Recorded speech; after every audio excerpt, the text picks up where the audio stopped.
What are critique of pole placement, state feedback control? Consider an output feedback control system. We know that placement of poles of the output feedback control system are based on trial and error method.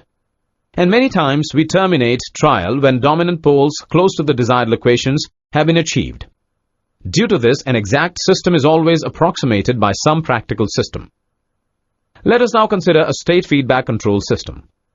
Using state feedback control system, all the desired poles of the closed loop system can be placed exactly at the desired location without using trial and error method.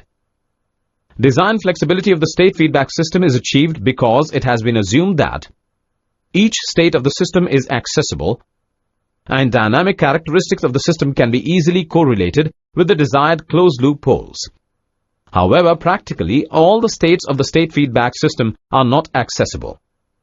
Also, desired closed-loop poles can be easily correlated with system dynamics only for second-order systems, but for higher-order systems, desired closed-loop poles and system dynamics are not easily correlated. And hence, for higher-order systems, response characteristics of several state feedback gain matrix need to be examined, and one that gives the best overall performance would be selected.